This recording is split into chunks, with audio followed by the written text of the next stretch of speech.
Well, today I thought I would treat you all with some baby pretzel pictures. Look how cute he was. I mean, he's still cute, but he was an adorable puppy.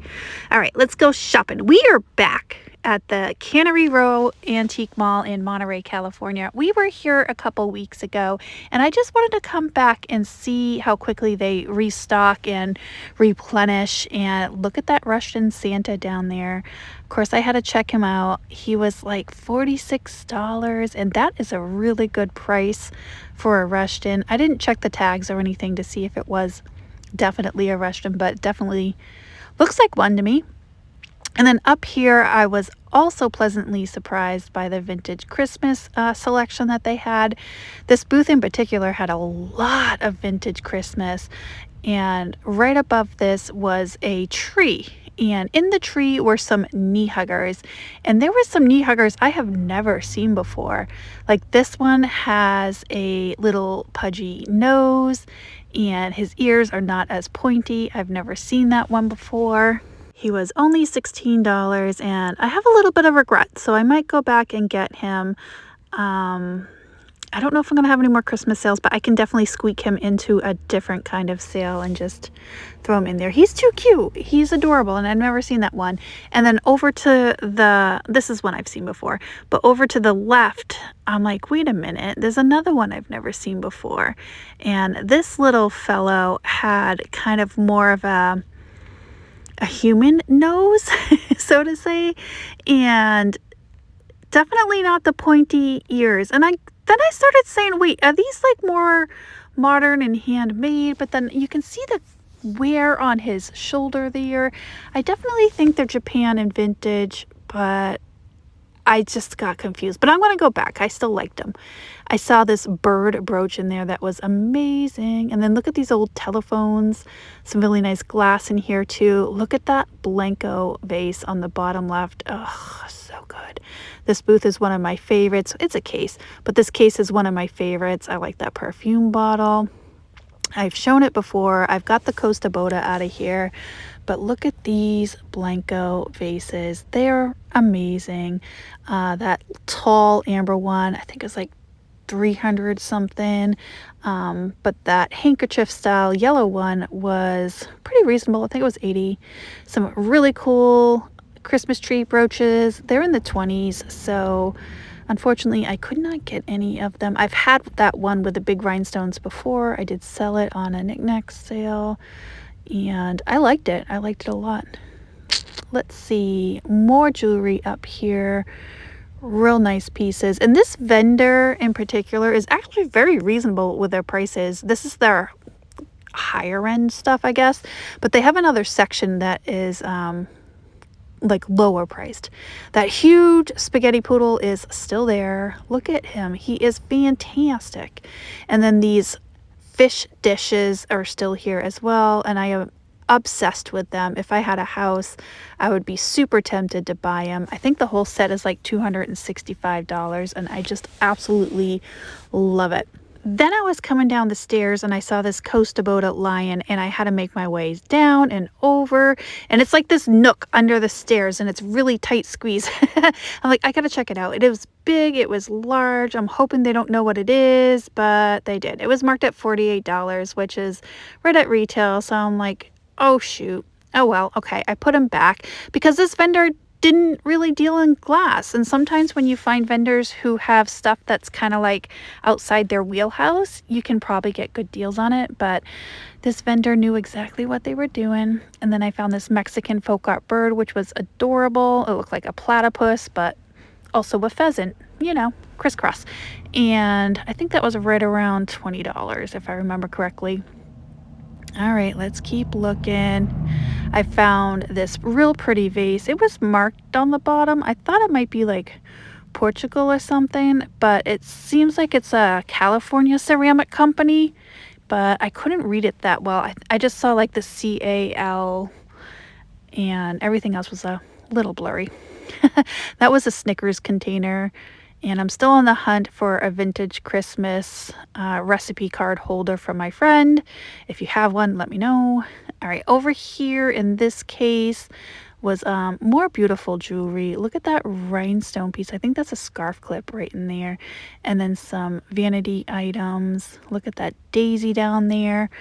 And more jewelry in here. And this particular vendor, I got some fantastic glass pieces from the last time I was here. I got the Lundberg and the Salazar. So I wanted to see if they restocked those 2 empty spots that I put in their case. So let's go find out, but we're going to make our way there slowly and look at the glass first. Look at the jewelry. And here we are in the case, and nope, it does not look like they added anything to it, which is kind of sad. Here's the paperweight. It's Caithness, and oh, it's sticky. And I looked at it last time I was here, and it is a second, so nothing wrong with it. I just, didn't excite me.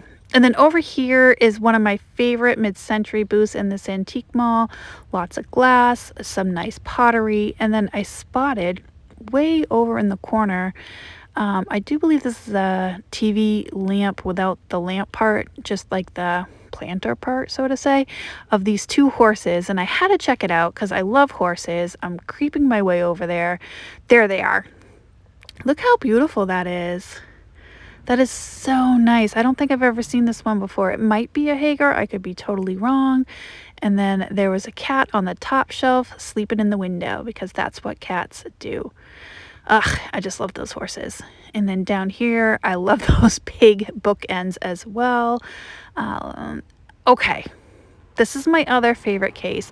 And that mushroom and that vase back there are also calling my name, that Costa Boda Santa.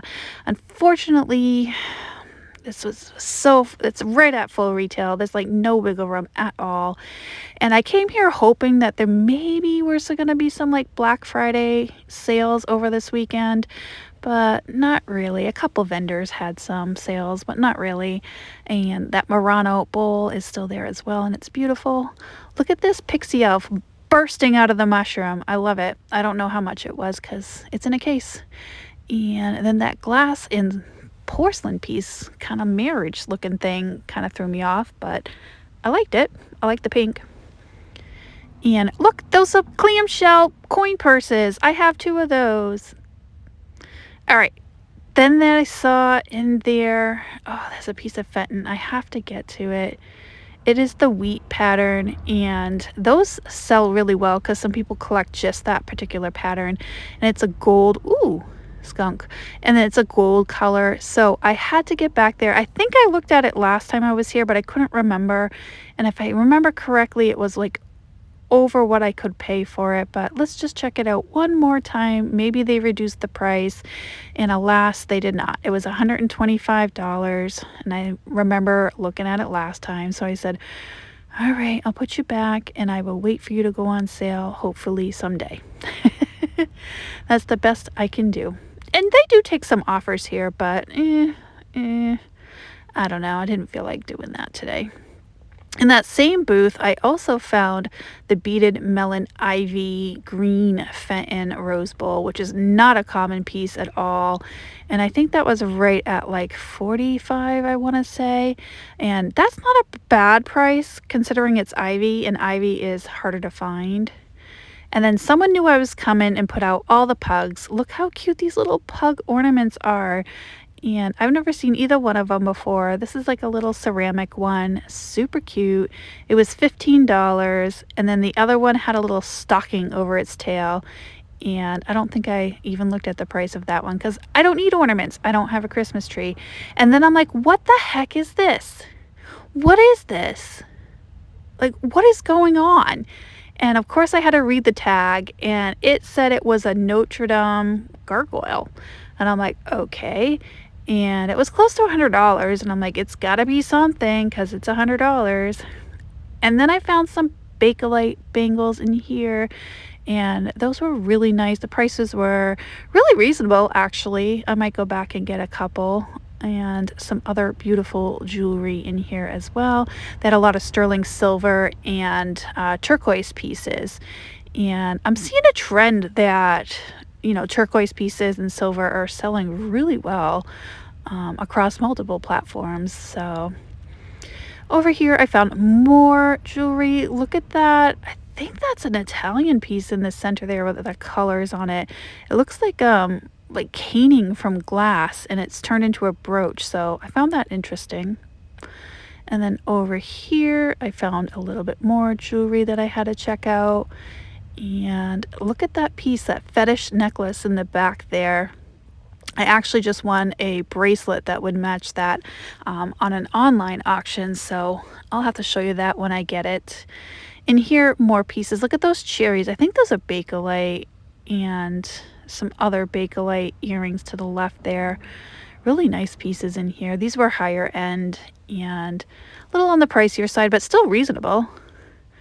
And then over here, more jewelry. This antique mall has a lot of jewelry and really good jewelry. So if you're a collector or you just like vintage jewelry, you should definitely come check this place out because it is full of vintage jewelry. Look at that necklace. That was gorgeous. They had a micro mosaic in there and they said it was antique. It was $38, but it was small. I think it was less than an inch. So I passed on it. More jewelry in here, and this is the jewelry I was telling you about that had very reasonable prices. Like over here is $5 to $10. And then I had to show you this. This is a Duncan Miller like sunflower carnival glass.